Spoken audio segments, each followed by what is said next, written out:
I wasn't invited to my brother's military promotion ceremony. I found out while holding a plate of baked beans at my grandmother's 80th birthday party, standing between the dessert table and a cluster of distant relatives. My cousin Marcus casually asked if I'd be flying to Fort Bragg or driving down for Nathan's big day. Before we jump back in, tell us where you're tuning in from, and if this story touches you, make sure you're subscribed, because tomorrow, I've saved something extra special for you. The backyard was sticky with August heat, cicadas humming from the oak trees that lined my grandmother's property. Someone had put on an old Johnny Cash playlist, and my aunt's dog was barking at squirrels near the fence.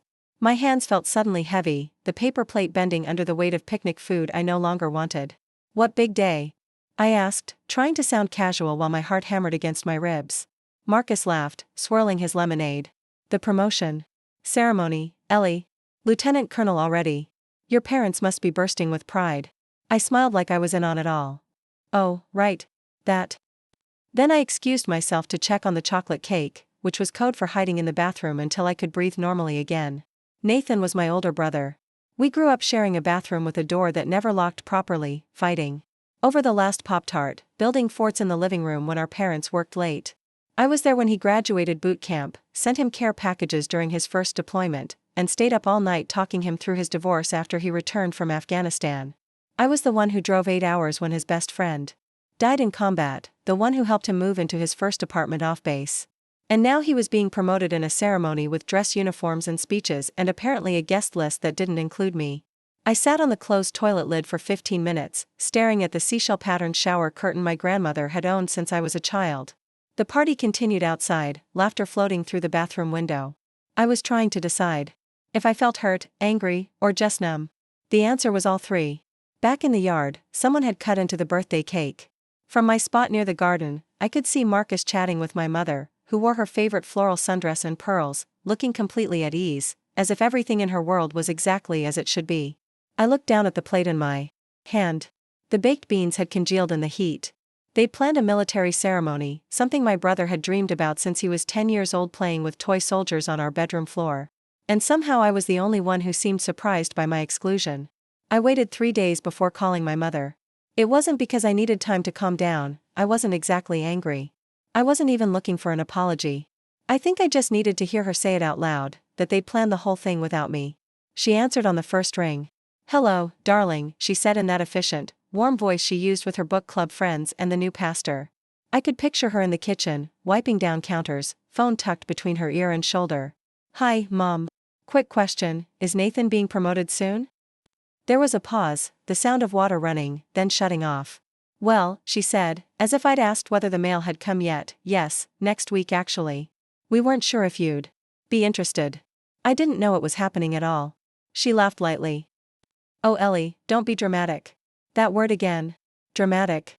The same tone she used when I cried at my grandfather's funeral and she told me to compose myself. The same dismissal when I called home after my first heartbreak in college. "Don't catastrophize, sweetie. There are plenty of fish in the sea." I let the silence settle between us. "You know," she continued, "Nathan really wanted something small. Just family and his military friends."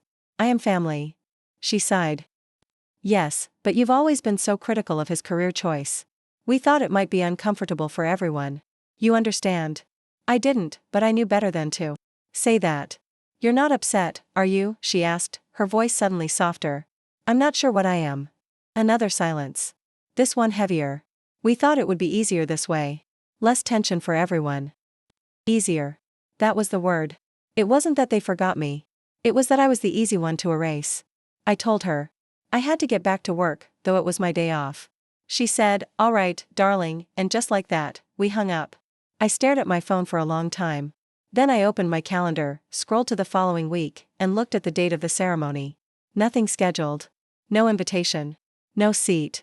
Preparing and narrating this story took us a lot of time, so if you are enjoying it, subscribe to our channel, it means a lot to us. Now back to the story.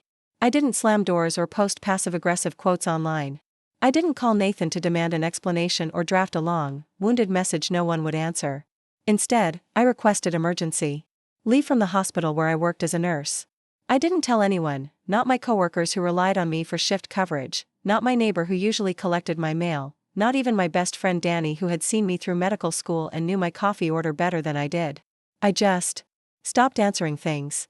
That Friday, I submitted my leave request to the nursing director, packed a small duffel bag, and left a single sticky note on my refrigerator: "Gone. Don't wait up." The bus from Philadelphia to San Antonio was long and quiet. I didn't watch movies on my tablet. I didn't read the novel I'd packed.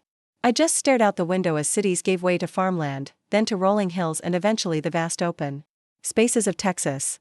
By sunset on the second day, I was checking into a small rental apartment half a mile from the Riverwalk, sparsely furnished with mismatched furniture and windows that rattled when trucks passed by.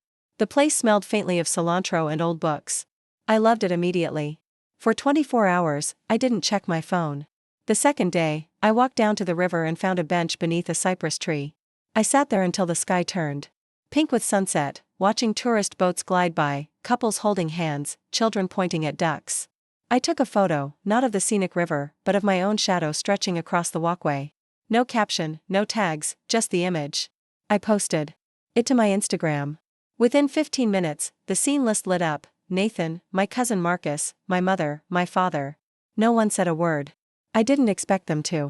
That wasn't the point. The point was that they saw me. Not at the ceremony rehearsal, not at the pre-promotion dinner I hadn't heard about, but here in a city of heat and history and mariachi music, I had become momentarily visible. I posted nothing the next day, just lived. I drank strong coffee from a ceramic mug shaped like an armadillo and watched the morning sun turn the river to liquid copper. I wrote in my journal, nothing poetic, just lists of things I didn't have to do here. No pretending to be impressed by military ranks I didn't understand, no small talk with officers' wives, no faking pride in a system I'd watched slowly drain the light from my brother's eyes with each deployment. Only me and the sound of street musicians playing under stone bridges. I knew the promotion ceremony was that weekend, though no one had told me the date directly. I figured it out the same way you learn most things your family doesn't want you to know, from social media. Breadcrumbs. My cousin had posted a photo of his pressed suit with the caption, "Ready to celebrate our hero." And someone else had tagged Fort Bragg in a travel update. That was enough. Saturday morning in San Antonio was golden and humid. I sat by the window with my feet propped on the sill and watched a family of grackles fight over a discarded taco wrapper in the parking lot. There were no ceremonial bugles here, no color guards or dress uniforms, just the rhythm of a city waking up to weekend possibilities. I made instant oatmeal. I didn't check my phone. By noon, the ceremony had likely started. Maybe Nathan was standing at attention, shoulders squared in his dress uniform. Our father would be beaming with quiet pride, our mother dabbing carefully at her eyes with a monogrammed handkerchief. I imagined polished boots, flags hanging still in the air-conditioned hall, filtered pride. And somewhere in the formation, there would be a gap where a sister might have stood. Not obviously, they'd have tightened the ranks or rearranged the family seating, but I knew where I was supposed to be, and I wasn't there. That evening, I posted a new image. It was just my hand holding a paper lantern I'd bought from a street vendor, its light catching the evening shadows. Nothing glamorous, nothing posed, no caption. Again, the scene list appeared within minutes: Nathan, our parents, 2 of his military friends I barely knew. Still no one messaged. Still nothing was said. But this time, I could feel it. The silence had shifted. It was no longer absence. It was presence withheld. I imagined them scrolling through phones between toasts or congratulations, seeing my post in a moment of pause and wondering if it meant something. It did. It meant I knew. It meant I was watching, not out of jealousy or resentment, but because I had once mattered here. And now I didn't. Not enough to be invited, but enough to haunt the edges of their celebration. I didn't post again for 2 days. Let them notice the silence. Let them fill it with whatever story they needed to tell themselves. I had nothing to add. 3 days after the ceremony, I woke up to the sound of my phone buzzing against the nightstand. It was barely 6 o'clock in the morning, and outside, the sky was the deep blue of early dawn, the kind of color that made you forget night had ever existed. The phone kept buzzing, messages, missed calls, more messages. At first, I thought maybe someone had died, but the names on the screen told a different story. Marcus, Aunt Shelby, my mother, then Nathan's commanding officer's wife, then finally Danny, the only one who ever really told me the truth. Her message was short. No greeting, no context, just, "You need to see this." She attached a link, a news clip, no explanation, just a thumbnail of what looked like a military hall and something bright flashing in the center. I hesitated. I wasn't sure I wanted to open it, wasn't sure I wanted to know, but I clicked. The video started mid-ceremony, orderly rows, saluting, the formal rhythm of military tradition. Then the camera panned to the stage where medals were being presented. And there was Nathan, standing at attention as a 4-star general approached. The audio was formal, rehearsed, but the words hit me like physical blows, for conspicuous gallantry and intrepidity at the risk of his life above and beyond the call of duty. The Medal of Honor. My brother was receiving the Medal of Honor. The highest military decoration, reserved for acts of valor so significant they defied explanation. And I hadn't known. Not just about the ceremony, about whatever he had done to earn this. The camera cut to my parents in the front row, my mother crying openly now, my father standing with hand over heart. The general continued reading the citation, describing how Nathan had run into enemy fire to save 3 wounded soldiers, how he'd used his own body as a shield, how he'd continued directing the evacuation despite severe injuries. I watched in frozen disbelief as the president himself placed the medal around my brother's neck. My stomach dropped as the camera panned across the family section. My aunts, uncles, cousins, everyone was there. Everyone except me. The news anchor's voice came in over footage of the reception that followed, Lieutenant Colonel Harrison's heroic actions in Kandahar province saved 17 American lives. His sister, the only immediate family member absent from today's ceremony, could not be reached for comment. I watched it twice. Then I turned my phone over and stared at the ceiling of my rental apartment. The fan creaked as it spun. Somewhere outside, a car alarm started and stopped. The buzzing started again. Voicemails, missed calls. New texts piling on top of old ones. No one said the words, but they didn't have to. Please call me. Your brother's asking for you. We need you home, Ellie, please. By noon, I had a voicemail from my father, his voice tight with control like it always was when emotions threatened to break through. Ellie, I know you're upset. We should have told you. Nathan didn't want anyone to know about the medal beforehand. He said it felt wrong to celebrate when 3 men from his unit didn't make it home. But he asked about you yesterday, after everything. He asked if you were proud. I sat by the window, bare feet pressed to the warm floor, watching a thunderstorm gather over the city. My phone buzzed again. This time from Nathan's ex-wife Sarah. Not a call, just a message, I'm sorry you weren't there. I told him you should have been the first to know. She was wrong. I wouldn't have wanted to be the first. I would have wanted to be included at all. By early afternoon, my phone had stopped ringing and started pleading. The voicemails were no longer brisk or confused. They were softer now. My mother left 4 in under 2 hours, each one a little more desperate than the last. In the third, she was crying openly. Her voice broke in places it never had before. Ellie, she whispered, your brother isn't doing well. He hasn't slept since the ceremony. He keeps saying the medal should have gone to Private Reynolds. We don't know what to say to him. We need you home. You've always been the one who understood him, the one who could talk him through these things. That line again, the one who understood, the one who knew how to listen, who never pushed when he needed silence. The sister who questioned the war but never the warrior. And now they needed that sister back. I didn't respond. Instead, I made tea and stepped onto the small balcony, letting the pre-storm wind whip through my hair while thunder rumbled in the distance. The sky above was turning green-black, the way it does before Texas storms break open. I took a photo of the approaching wall of clouds and posted it without comment. 5 minutes later, my phone buzzed. He's not well. He keeps asking if you've seen the news. Ellie, please. Just 5 minutes. That one was from my father's brother, a man who once told me after I'd argued with my parents about Nathan's 3rd deployment that military families sacrifice too, not just soldiers. I was 22 then. I watched lightning crack across the sky and said nothing. That evening, a message came from Nathan himself. Not a call, just a text. I know I should have told you. I didn't tell anyone what happened over there. Not all of it. I didn't want the medal. I still don't. But I thought you might understand why. You always did. Please. I need to talk to someone who won't look at me like I'm either a hero or broken. I don't know who else to ask. I stared at the message for a long time. Not because I didn't believe it, but because it was the first honest thing anyone had said to me in years. But it wasn't enough. Not after all the times they had dismissed my concerns about what war was doing to him. Not after letting me disappear from family photos because my questions were inconvenient. They didn't miss me. They missed what I did for them. And now that everything was falling apart, they wanted the bandage back. But I wasn't made of gauze anymore. I had become stormwind, electric, untethered. It was almost midnight when the phone rang again. This time I picked up. Not out of forgiveness. Not because I'd softened. I just didn't want the silence to say everything for me. Ellie. My mother breathed like she'd been holding her voice underwater for hours. I didn't speak. She waited, then filled the space the way she always did, with explanation disguised as concern. He's not doing well, she said quietly. Nathan, he barely sleeps. He doesn't want to see anyone. He keeps asking if you've watched the ceremony video. I could hear the clink of ice in a glass in the background. Her kitchen, most likely.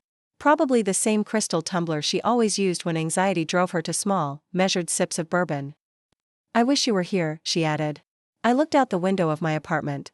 Outside, the storm had passed, leaving the streets glossy with rain, reflecting streetlights like fallen stars. The air was heavy and clean in the way that only comes after violent weather.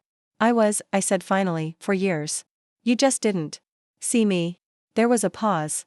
Not defensive, not quick, just still. I didn't know you felt that way, she said, her voice thinner now. No one asked.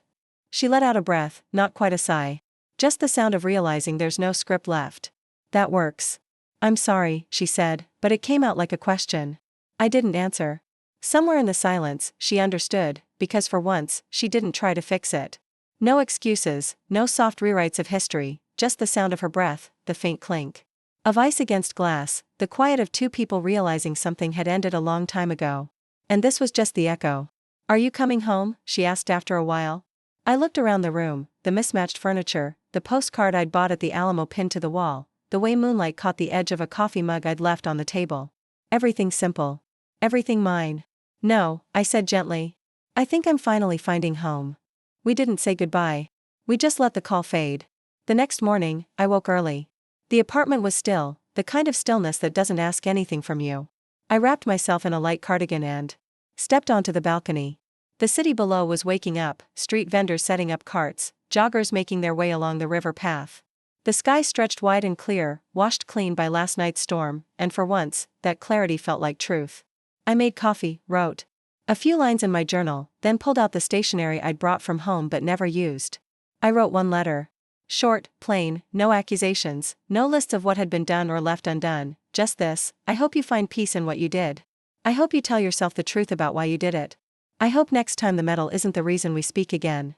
Eleanor. I signed it with my full name, folded it carefully, addressed it to the base where my brother was stationed. No return address. I walked to the post office later that day and handed it to a clerk whose name tag read Roberto. He nodded as I passed over the envelope, not asking questions, just accepting that some messages need to travel the old way, slowly, with intention. Nice day, he said. I smiled.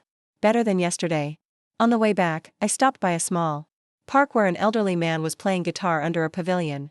A wooden bench faced the musician, and I sat for a while, listening to songs I didn't know in a language I barely understood. My phone was still in my pocket, untouched.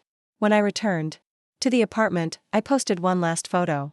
A medal, not a military one, but a small bronze medallion I'd been given by a patient's family after I'd stayed with their daughter through a difficult night. It lay on the windowsill, catching morning light. No caption, but I knew they'd see it. Not because they followed me, but because people always notice what resembles the thing T. That night, I didn't check messages, didn't scroll, didn't wonder what they were saying back home. Instead, I made dinner, opened the windows to let in evening air, pulled a light blanket across my lap, and read an entire chapter of a book without stopping once. Not because I was trying to escape, but because I wasn't in a hurry to return to a conversation that had always left me voiceless. There was no victory in this, just clarity. No closure, just space. And for the first time in years, I didn't feel erased. I just felt seen, even if only by myself. That morning, I woke to the sound of a text message.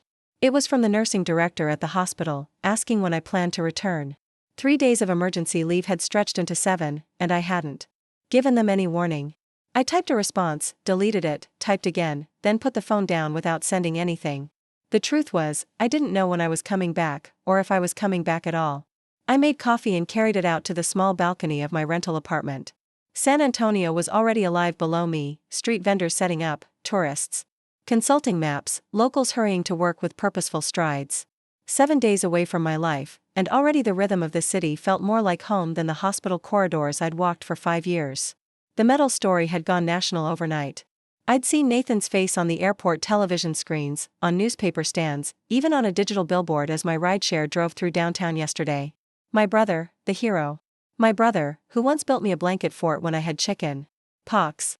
My brother, who now belonged to America more than he belonged to himself, or to me. My phone buzzed again. This time it was Danny. They're looking for you, Elle. Like, seriously looking. Your mom called the hospital. She told them it was a family emergency. I sipped my coffee and typed back, it is a family emergency. Just not the kind she means. 3 dots appeared, disappeared, appeared again. Finally, what are you going to do? The question hung there, simple and impossible. What was I going to do? Go back to Philadelphia, to 12-hour shifts and hospital cafeteria food? Go to Fort Bragg and face a brother I barely recognized anymore? Pretend that the medal changed anything about the way they'd pushed me to the edges of their lives? I don't know yet, I replied. Then added, but I'm not hiding. That was the part they wouldn't understand, I hadn't run away. I'd simply stepped aside to see the whole picture more clearly. Sometimes distance isn't about escape. Sometimes it's about perspective. I showered, dressed in a light sundress I'd bought from a street vendor, and walked down to the river. The morning was already hot, the kind of heat that settles on your shoulders like a physical weight. I found a cafe with tables overlooking the water and ordered huevos rancheros and more coffee. The waiter, a young man with careful eyes, placed the food before me with a small bow. You're not from here, he said. Not a question. Is it that obvious? He smiled. You look at everything like you're memorizing it. Tourists don't do that. They take pictures. You're watching. I cut into the eggs, the yolks running golden across the plate. I'm finding out who I am when no one's watching me back. He nodded like this made perfect sense, topped off my coffee, and moved to the next table. I ate slowly, savoring the spice of the sauce, the richness of the beans, the simple pleasure of a meal eaten without interruption. No pagers going off, no family tension to navigate, just food and sunshine and the gentle splash of tour boats passing below. After breakfast, I walked without destination, letting the city guide me through narrow streets and open plazas. I found a small bookstore tucked between a tattoo parlor and a jewelry shop. The bell above the door jingled as I entered, and the smell of old paper and coffee enveloped me immediately. An elderly woman looked up from behind the counter, her silver hair pulled back in a neat bun. Just browsing, I said automatically. She waved a hand. Browse away. Books find the readers who need them. I wandered through narrow aisles, running my fingers along spines of different colors and thicknesses.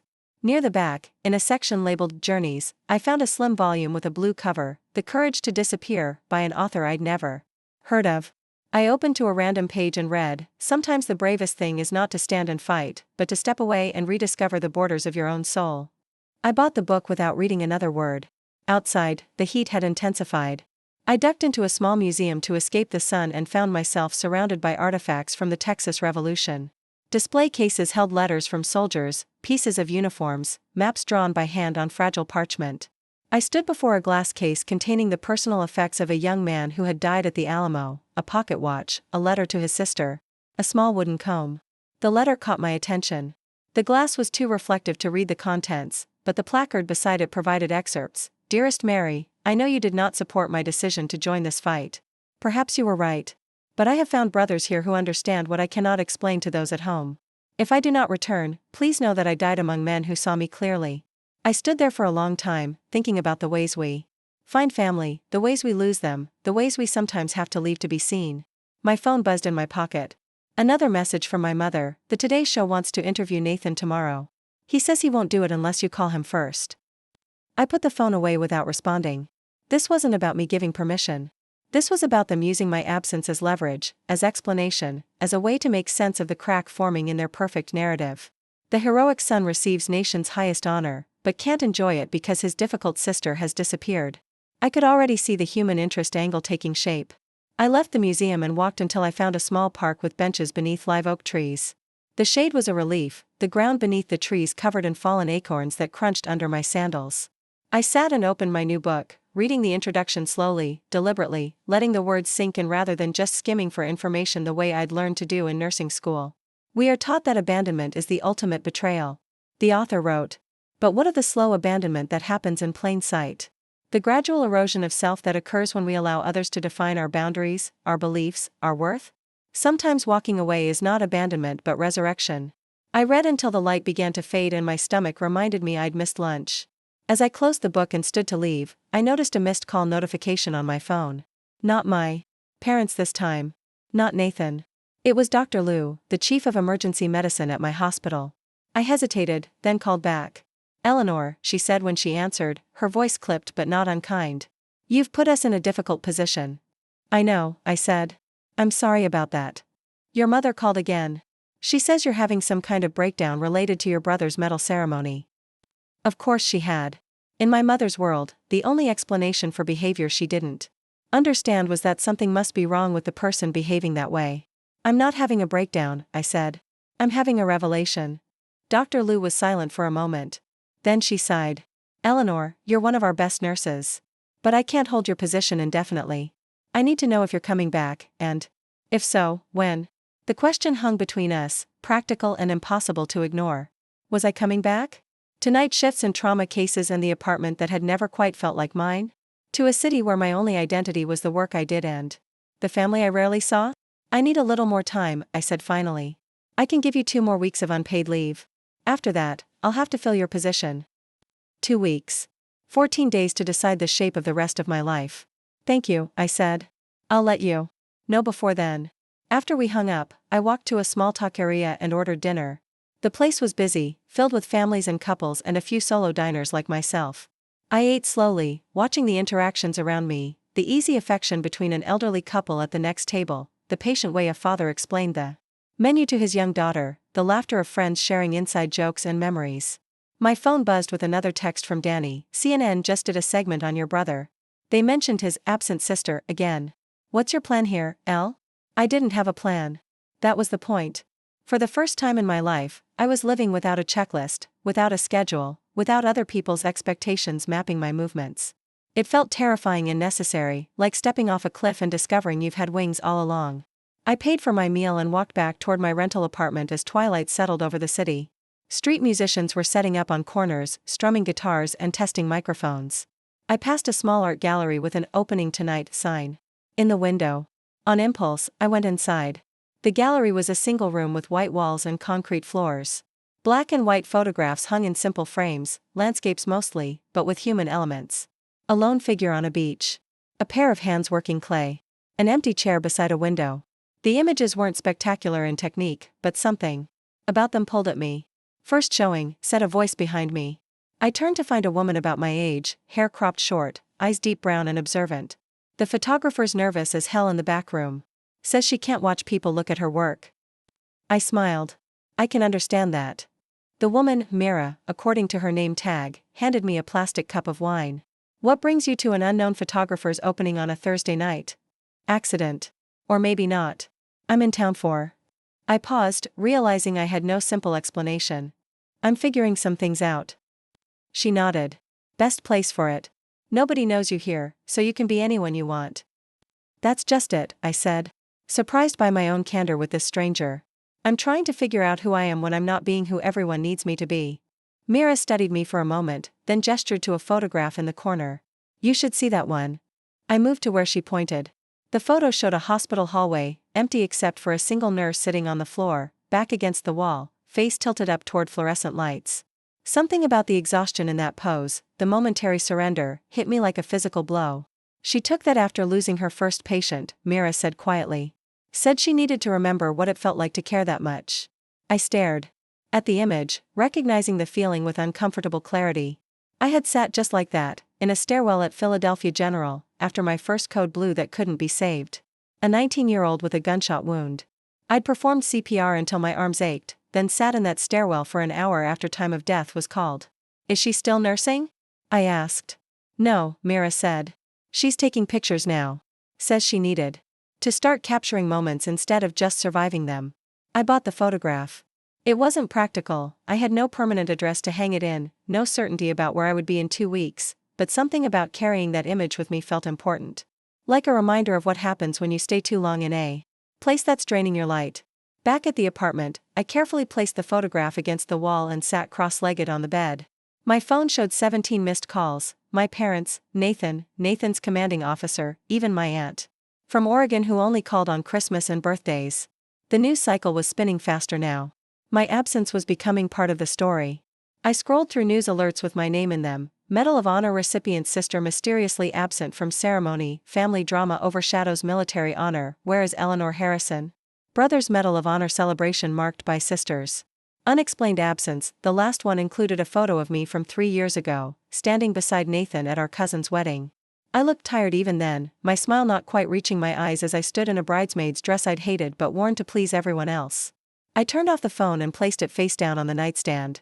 Then I opened my journal and began to write, not in the careful, measured way I usually did, but in a rush of honesty that surprised me. They've made my absence a story because they can't face the truth, that I was absent long before I left. That they made me invisible first. That I spent years being the steady one, the reliable one, the one who never complained when their choices hurt me. They're looking for me now not because they miss me, but because my disappearance is inconvenient to the narrative they've created. A hero needs a perfect family to match his perfect metal. I wrote until my hand cramped, until the pages were filled with years of unspoken truths. Then I closed the journal and went to stand on the balcony. The night air was warm, fragrant with jasmine from the planter boxes on neighboring balconies. Music drifted up from the riverwalk, a saxophone playing something low and blue. For the first time since arriving in San Antonio, I took a selfie. Not a carefully posed image, just my face in the dim light, the city glowing behind me. I looked different somehow, my eyes clearer, my expression unguarded.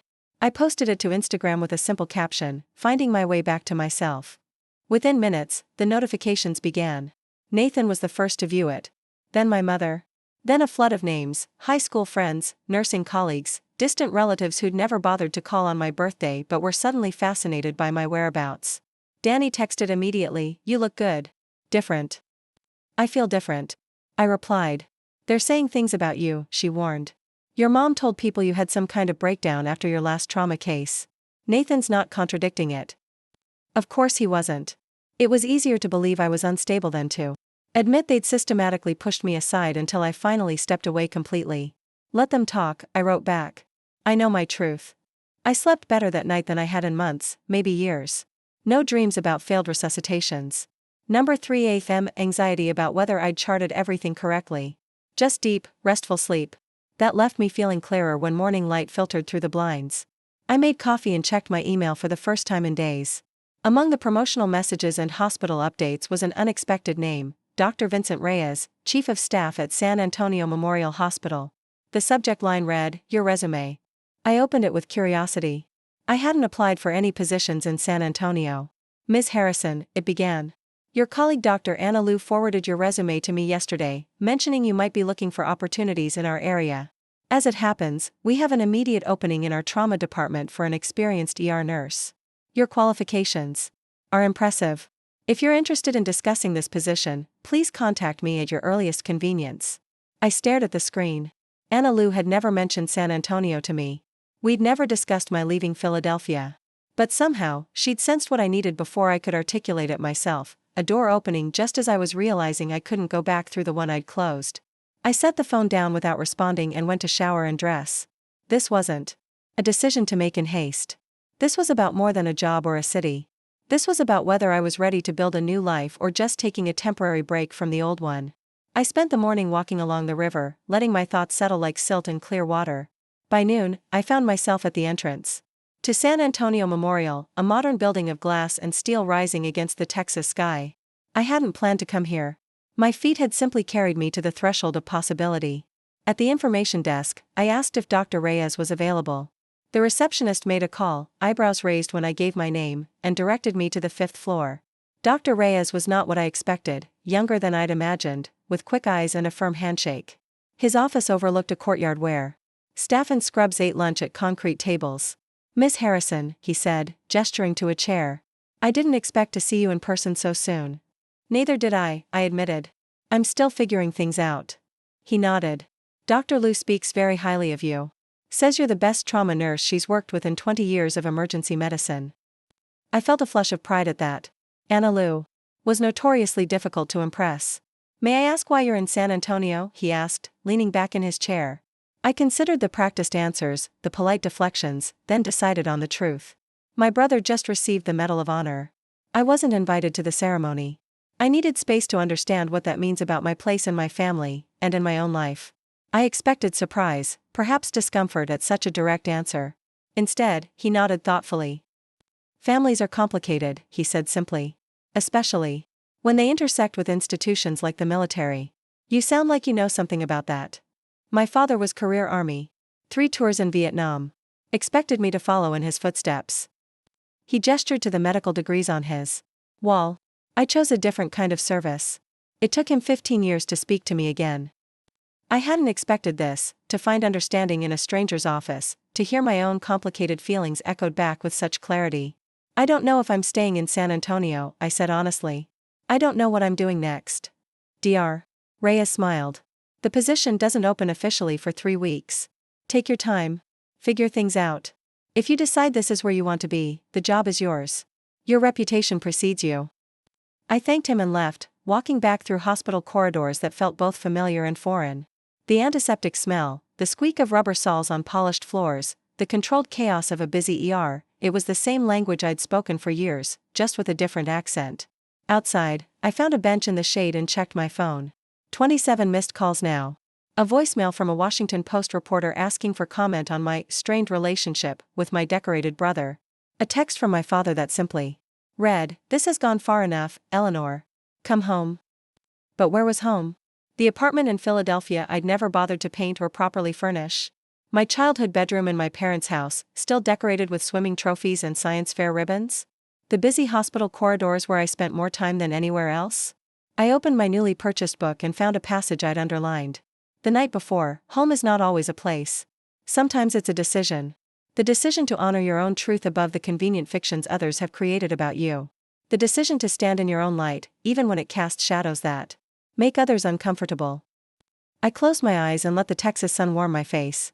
For the first time since arriving in San Antonio, I felt something settle inside me, not certainty, exactly, but possibility.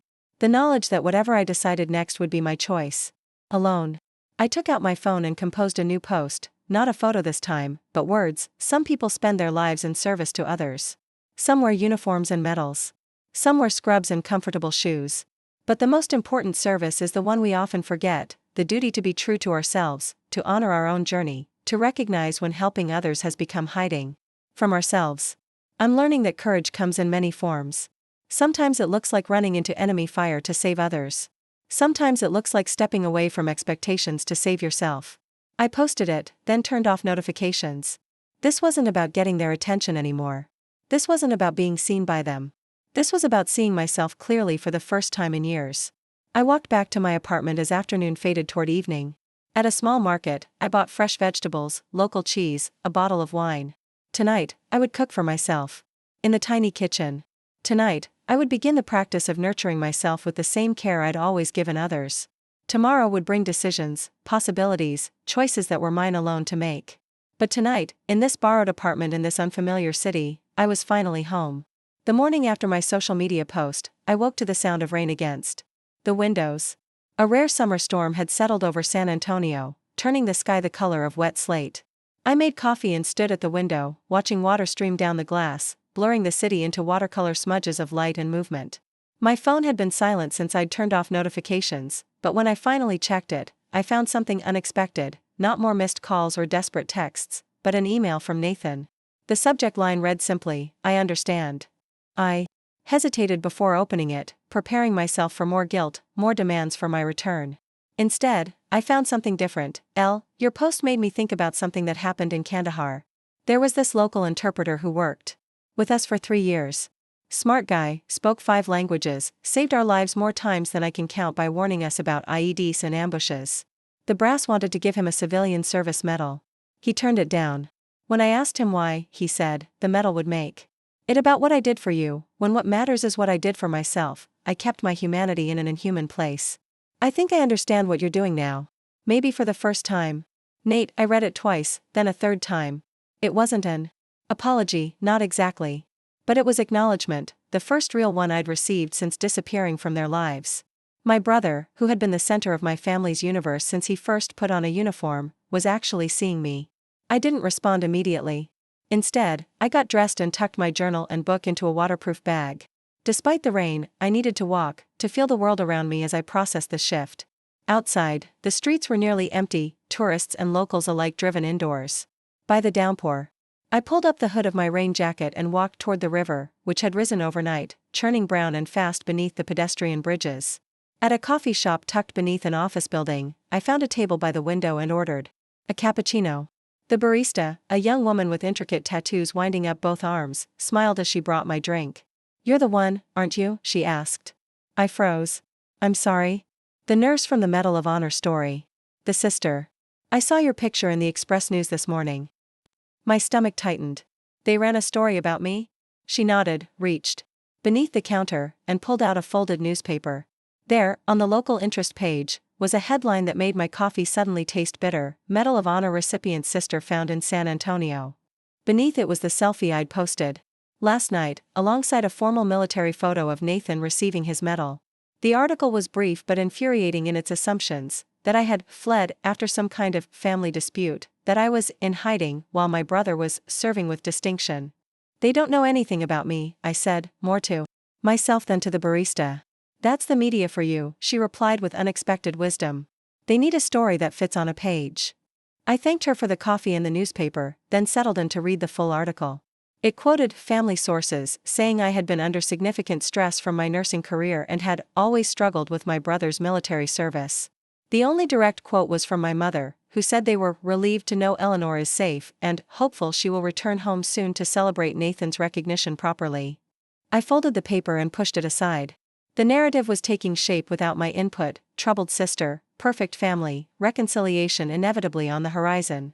The story they wanted wasn't about my journey, it was about my return to the role they'd assigned me. I pulled out my journal and wrote a single line: they can't imagine an ending where I don't come back because they can't imagine a story where I'm not a supporting character in someone else's life. The rain continued to fall as I finished my coffee. On impulse, I took out my phone and called Dr. Reyes at San Antonio Memorial. Eleanor, he answered on the second ring. I was hoping I'd hear from you. I've been thinking about your offer, I said. But I need to know something first. Have you seen today's paper? He chuckled. I have. Quite a dramatic interpretation of your situation. Does it change anything? About the job offer? Why would it? He asked, sounding genuinely puzzled. Your personal life is your business. I'm interested in your skills as a nurse, not your family dynamics. A weight I hadn't realized I was carrying seemed to lift slightly. In that case, I'd like to accept the position. If it's still available. Excellent, he said. HR will contact you about paperwork.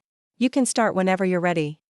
After we hung up, I sat for a long time, watching rain streak the windows. I had just made a decision that would reshape my entire life: new city, new hospital, new beginning. It should have felt momentous, terrifying. Instead, it felt like stepping onto a path I was always meant to find. My phone buzzed with a text from Danny: just saw the newspaper article. You okay? Better than okay, I replied. I just accepted a job at San Antonio Memorial. 3 dots appeared, disappeared, appeared again. Finally, whoa. Permanent move? Yes. I think so. Your mom is going to lose her mind. She wasn't wrong. My mother had built her identity around being the perfect military mom: the fundraisers she organized, the care packages she sent to Nathan's unit, the gold star pin she wore on her lapel, even though, thank God, Nathan had come home alive. My decision to stay away permanently would be more than a disappointment, it would be an indictment of the family mythology she'd constructed so carefully. I know, I texted back. But I can't keep setting myself on fire to keep other people warm. I paid for my coffee and stepped back into the rain, which had softened to a gentle mist. The air smelled clean, the streets shining with reflected light. I walked toward the apartment with a newfound sense of purpose, already making mental lists. I would need to fly back to Philadelphia to pack my things, give notice on my apartment, ship what little furniture I wanted to keep. A new life. A fresh start. The thought was exhilarating and terrifying in equal measure. Back at the apartment, I found an email from the HR department at San Antonio Memorial with new hire paperwork attached. I filled it out methodically, the familiar forms grounding me in the practicality of my decision. This wasn't a dream or an escape fantasy. This was real: a new job, a new home, a new beginning. As I worked, my phone rang. Nathan's number. I hesitated, then answered. Elle, he said, his voice tight with what might have been emotion or just bad reception. You got a job in San Antonio? News traveled fast. I did. Just accepted it this morning. So you're not coming back? It wasn't a question, but I answered. Anyway. No. Not to stay. He was quiet for so long I thought we'd lost the connection. Then, I read your post again last night. About different kinds of service. About saving yourself. I waited, giving him space to continue. When I was in Afghanistan, he said slowly, there was this moment after the ambush, after I'd gotten the wounded guys to the extraction point. I was bleeding pretty bad from shrapnel in my side.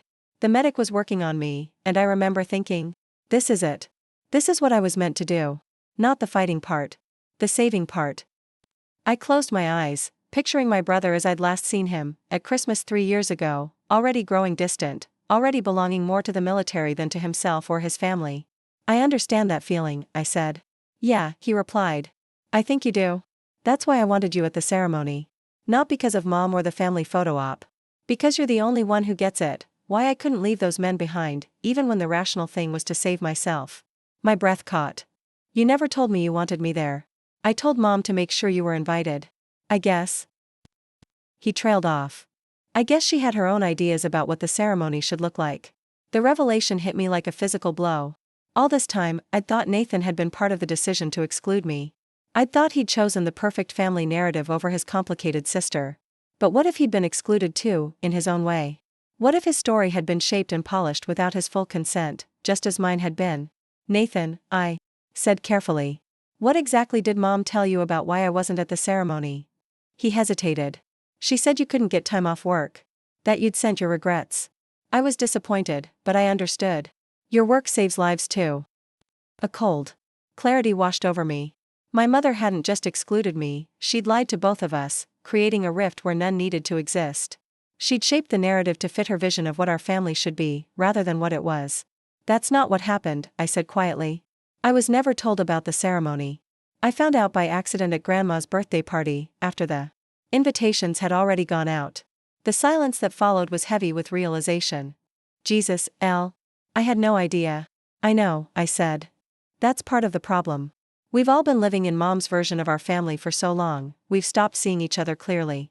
Another long pause. Then Nathan said something that surprised me. I'm proud of you, you know. For walking away.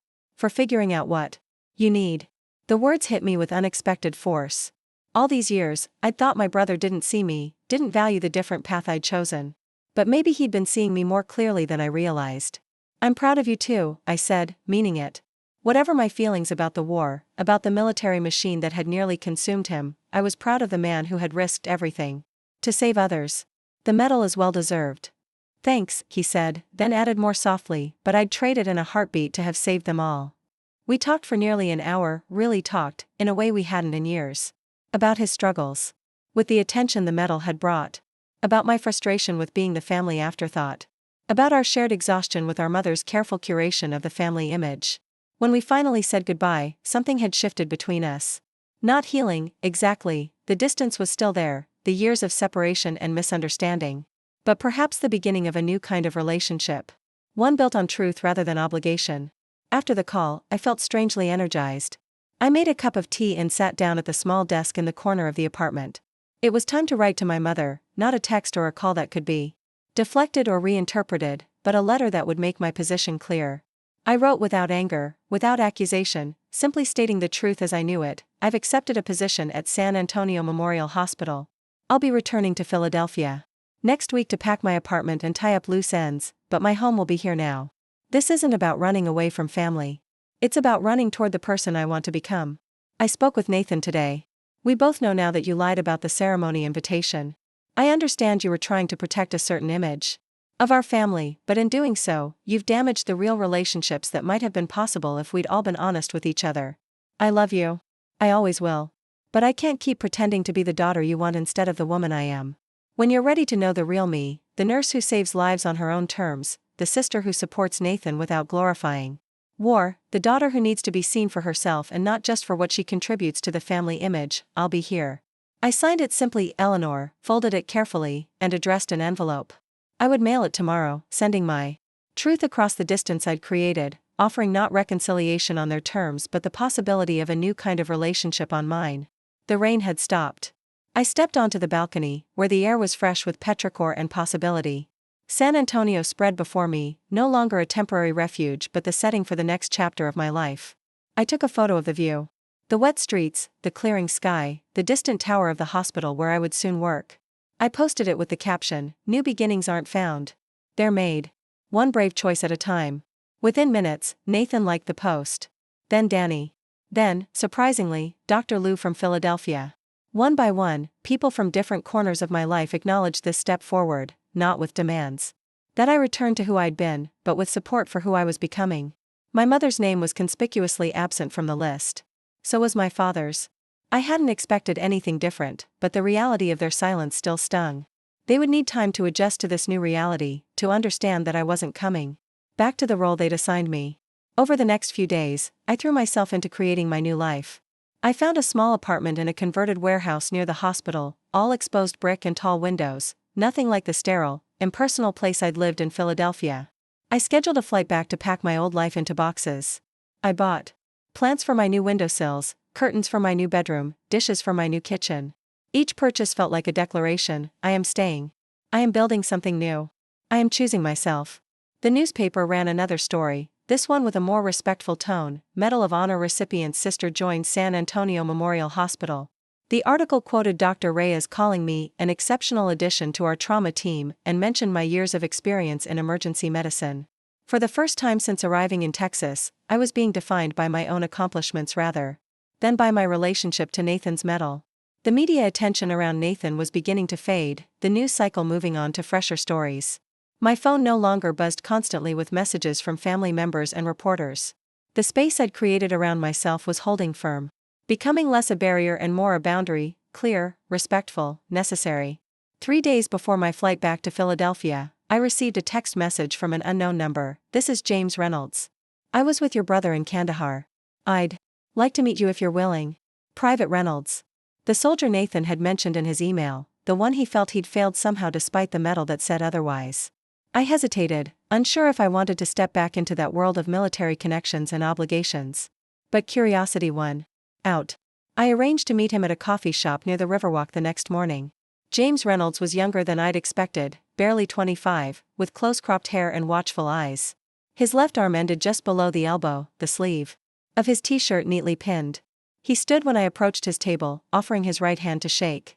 "Thank you for meeting me," he said, his voice softer than his military bearing suggested. "I wasn't sure you would." "I'm not sure why I did," I admitted, sitting across from him. "What can I do for you, Mr. Reynolds?" "James, please." He turned his coffee cup in a slow circle. "I wanted to tell you something about your brother. Something that didn't make it into the medal citation or the news stories." I waited, giving him space to continue at his own pace. "That day in Kandahar," he said finally, "when the ambush hit, I was already wounded. Bleeding out from shrapnel in my arm and side. Your brother came back for me even though the order was to retreat. He carried me a mile under fire to the extraction point." I nodded. This much I knew from the news reports. "What they don't say," James continued, "is that I begged him to leave me. I knew the odds. I knew what he was risking. And you know what he said?" James looked up, meeting my eyes directly. He said, "My sister would never forgive me if I left a man behind. She's a nurse. She saves people every day without a medal or a parade. The least I can do is bring you home alive." My throat tightened unexpectedly. "He said that? About me?" James nodded. "That's why I wanted to meet you. To tell you that whatever is happening with your family now, whatever kept you from the ceremony, your brother carries you with him. What you do, who you are, it matters to him more than you know." I blinked back sudden tears. All this time, while I'd felt invisible, erased from the family narrative, my brother had been holding me as an example, a standard to live up to. Not the dutiful daughter my mother wanted, but the healer, the one who saved lives without recognition or fanfare. "Thank you for telling me this," I said when I could trust my voice again. James smiled slightly. "There's something else you should know. I'm starting nursing school in the fall. Figured if I can't be a soldier anymore, I can still serve. Your brother talks about you all the time, how you're the real hero in the family."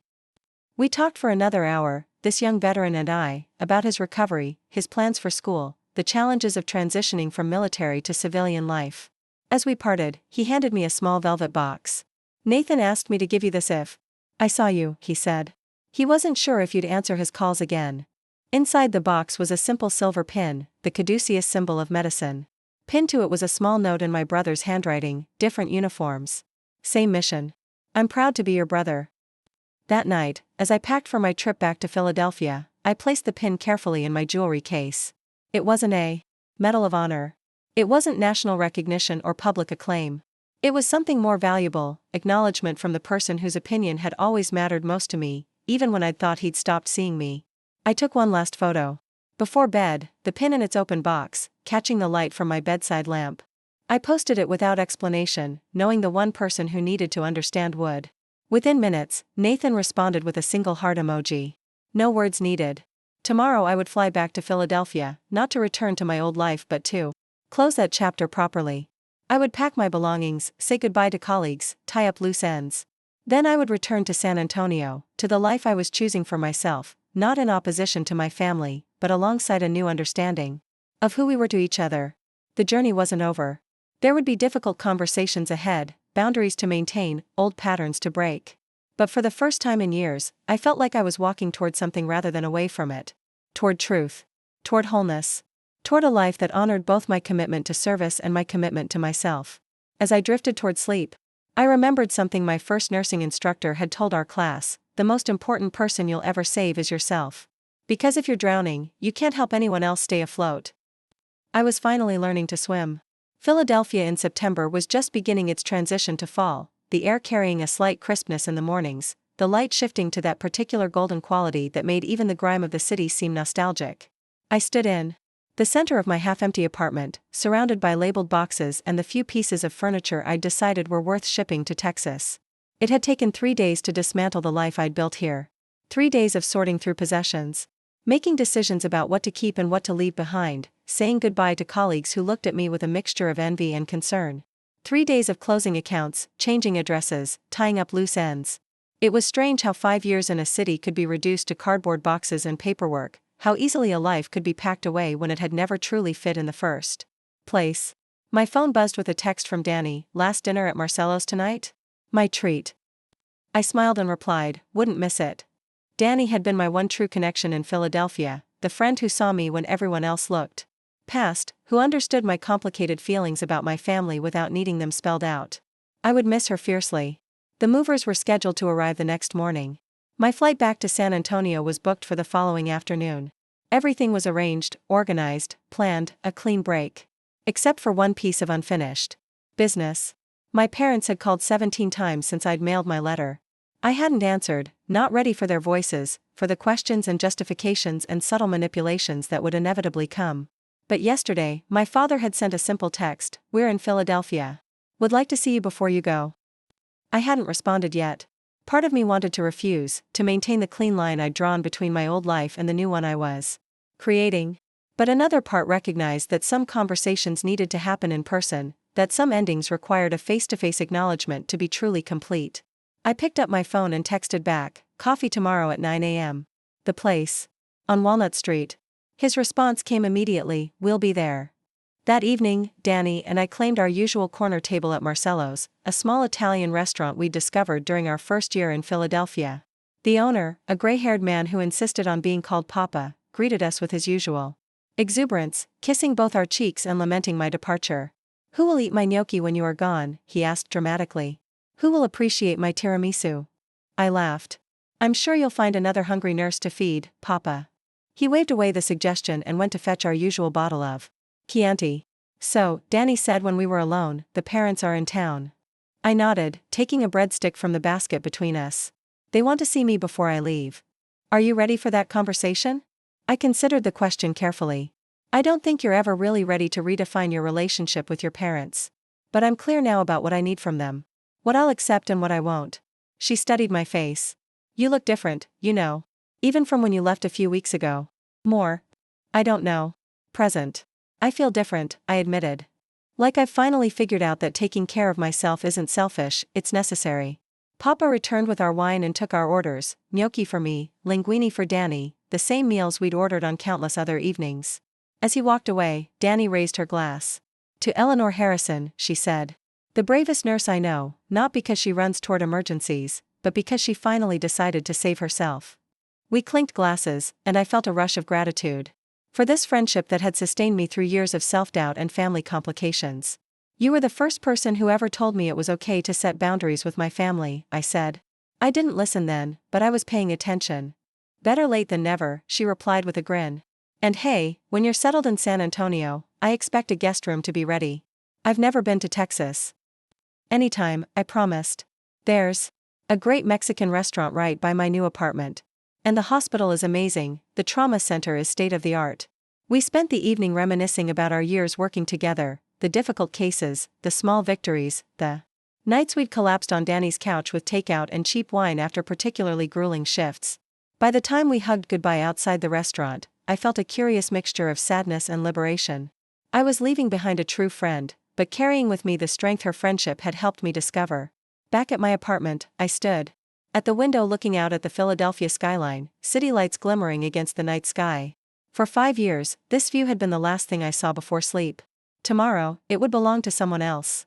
I pulled out my journal and wrote about the evening with Danny, about the bittersweet feeling of saying goodbye to the few parts of Philadelphia I would genuinely miss. Then I closed the journal and packed it carefully in my carry-on bag.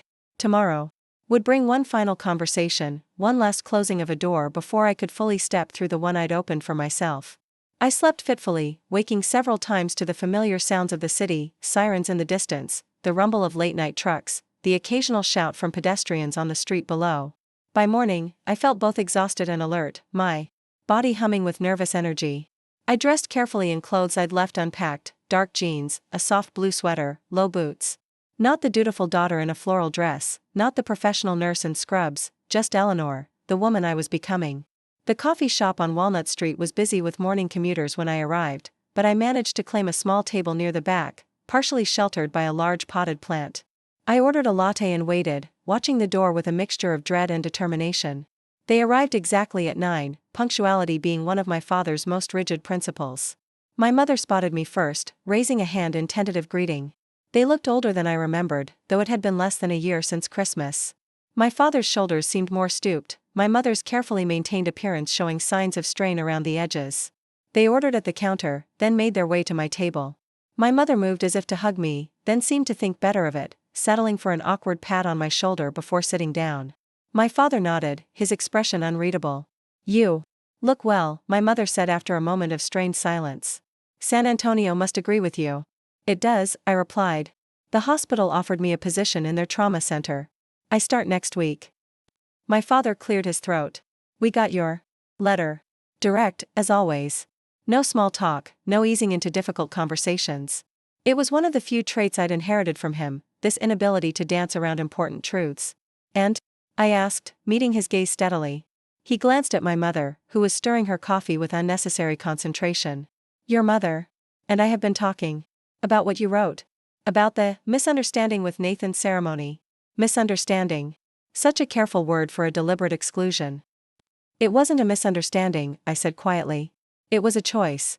My mother looked up then, her eyes bright with unshed tears. "I was trying to protect everyone. Nathan was so stressed about the medal, about the publicity. You've always been so critical of the military, of his choices. I thought it would be easier." "Easier for whom?" I asked. "Not for me. And not for Nathan, who actually wanted me there." "Who specifically asked you to invite me?" A flush spread across her cheeks. "I didn't think you'd want to come. You've always kept yourself separate from family events. Always working, always too busy for holidays and birthdays." "That's not true," I said, keeping my voice level despite the anger rising in my chest. "I've missed exactly 2 Christmases.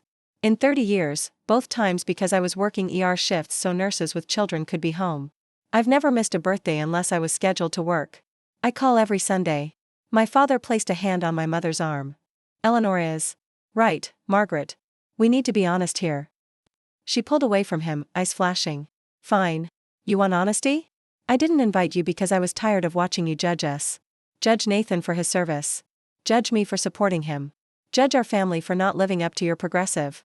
I've questioned a war I think is unjust. I've worried about what 3 deployments were doing to my brother's mental health. I've been angry at a system that sends the same soldiers back into combat zones over and over until they break. But I have never, ever judged Nathan for his choices or his sacrifice. You could have fooled me," my mother snapped. "Always with your comments about PTSD and veteran suicide rates at family dinners. Always making him uncomfortable in his own home." "Those aren't judgments," I countered. "They're medical realities I deal with every day in the ER. Realities Nathan is facing now, whether you want to admit it or not." My father held up a hand. "We're getting off track. Eleanor, we came here because..." He hesitated, seemingly searching for words, "because we don't want to lose you." The simple admission deflated some of my anger. "I'm not trying to be lost," I said more gently. "I'm trying to be found. By myself, first." And then maybe by a family who can see me for who I actually am, not who they need me to be. My mother dabbed at her eyes with a napkin. And who are you, Eleanor?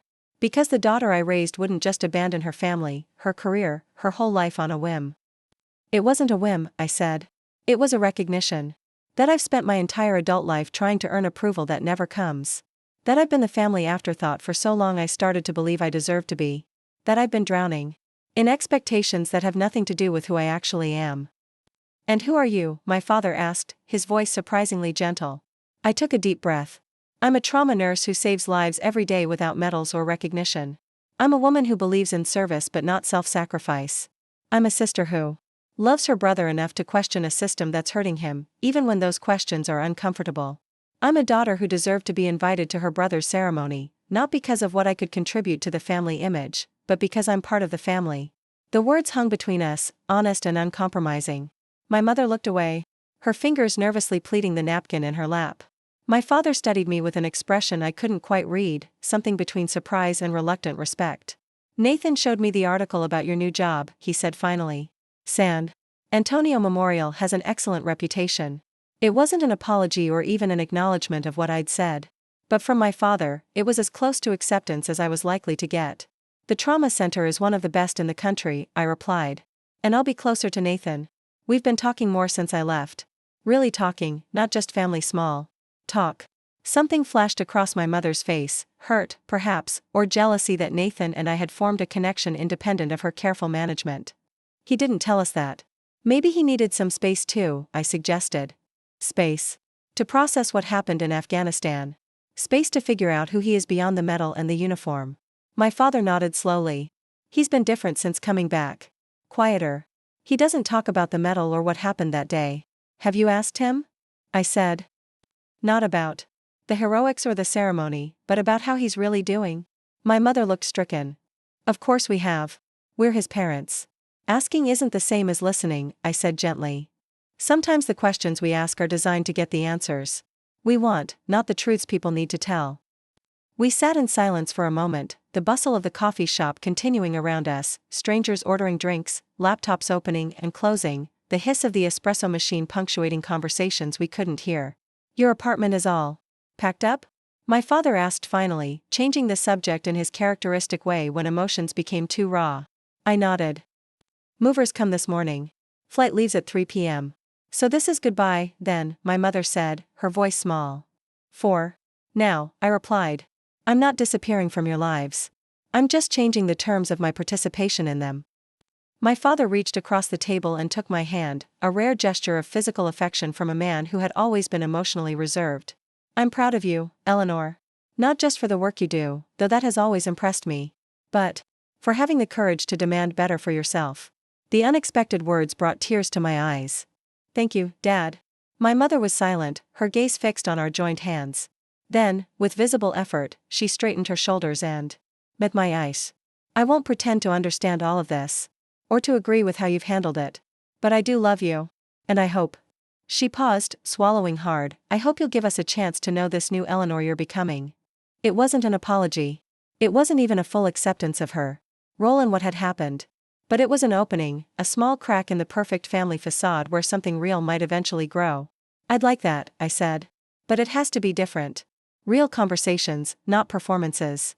Actual support, not just approval when I do what you expect. She nodded, not quite meeting my eyes. We can try.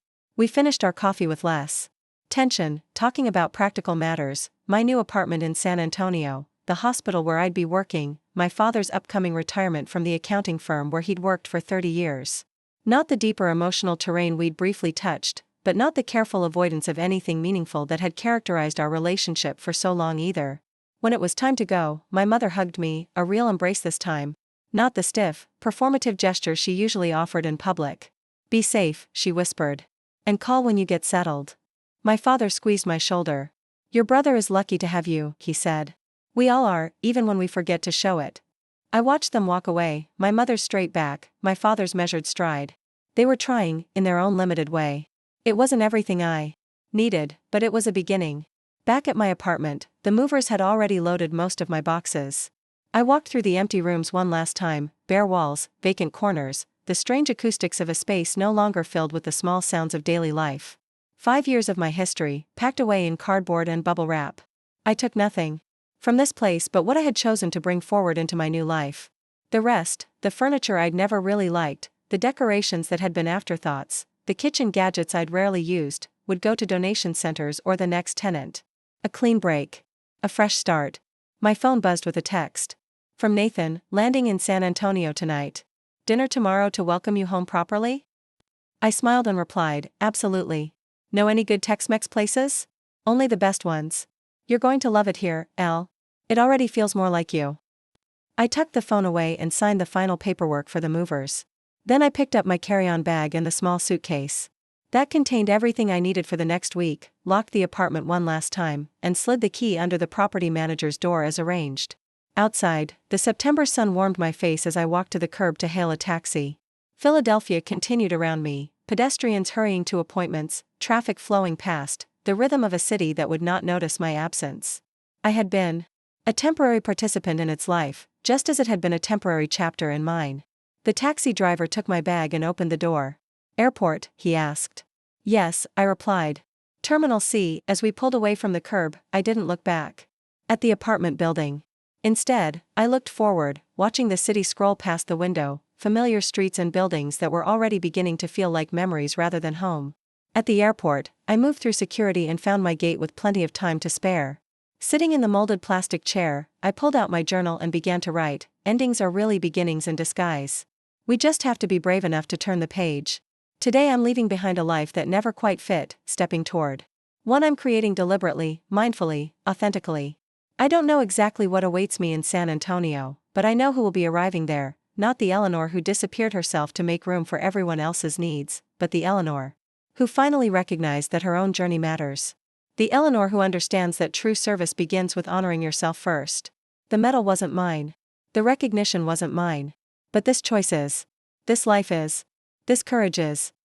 I closed the journal as my flight was called for boarding. Tucking it into my bag, I joined the line of passengers moving toward the plane that would carry me back to Texas, back to the life I was choosing for myself.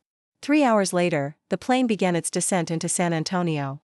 I pressed my forehead against the window, watching the landscape emerge from clouds, the sprawling city, the winding river, the wide Texas sky stretching to the horizon.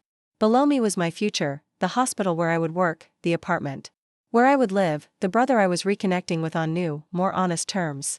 As the wheels touched down, I felt a sense of arrival that went beyond the physical journey. I had landed not just in a new city, but in a new understanding of myself, as a healer who recognized the importance of her own healing, as a sister who could love without sacrificing her truth, as a daughter who had finally found the courage to define her own worth. The plane taxied to the gate, and passengers began gathering their belongings, eager to deplane. I remained seated for a moment, taking a deep breath, acknowledging the significance of this threshold I was crossing. Then I stood, collected my bag, and stepped into the aisle, ready to move forward into the life that awaited me. Not running away from what had been, but walking deliberately toward what could be. In the terminal, I turned on my phone to find a new message from Nathan. Look up. I raised my head to see my brother standing near the security exit, dressed in civilian clothes, jeans and a simple button-down shirt, no uniform, no medals, no visible reminders of his military identity. Just Nathan, my brother, waiting with a small sign that read, "Welcome home, Elle." I moved toward him, feeling the distance between us dissolve with each step.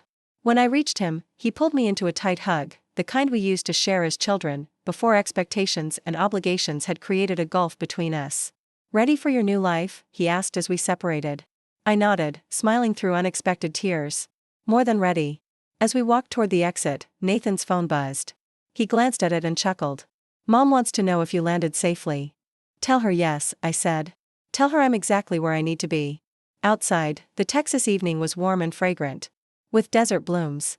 Stars were beginning to appear in the darkening sky, bright points of light guiding travelers home. I took a deep breath, filling my lungs with the air of possibility. The journey wasn't over. There would be adjustments to make, boundaries to maintain, new challenges to face. The relationship with my parents would require ongoing negotiation. My new job would bring its own stresses and rewards. My life in San Antonio would not be perfect or without difficulties. But for the first time in years, perhaps ever, I was moving through the world as myself, not as someone else's supporting character. I was living my own story, not as a rebellion against my family's narrative, but as an authentic expression of who I had always been beneath the roles I'd played to please others. As Nathan's car pulled away from the curb, I watched the airport recede in the side mirror. Behind me lay the path I'd traveled to reach this moment, the exclusion that had sparked my departure, the medal ceremony I hadn't attended, the family dynamics I was still learning to navigate with new awareness. Ahead lay the life I was choosing, a life of service that included serving myself, a life of connection built on truth rather than expectation, a life where courage meant not just running into danger to save others, but standing in my own light even when it cast shadows that made others uncomfortable. You know what's funny? Nathan said as we merged onto the highway. All those years, I thought you were the lucky one. Free to choose your own path while I followed in Dad's military footsteps. I never realized you were fighting your own battles. Every day, just in a different uniform. I smiled, watching the city lights emerge against the deepening night. Maybe that's what we both needed to understand. That courage wears many faces. That service takes many forms. That the most important medal is the one we give ourselves when we finally honor our own truth. He nodded, reaching across to squeeze my hand briefly before returning his attention to the road. Welcome home, Ellie. For real this time. Home. Not a place, but a state of being. Not where you're from, but where you're finally free to become yourself. I was home at last. Up next, you've got 2 more standout stories right on your screen. If this one hit the mark, you won't want to pass these up. Just click and check them out. And don't forget to subscribe and turn on the notification bell so you don't miss any upload from us.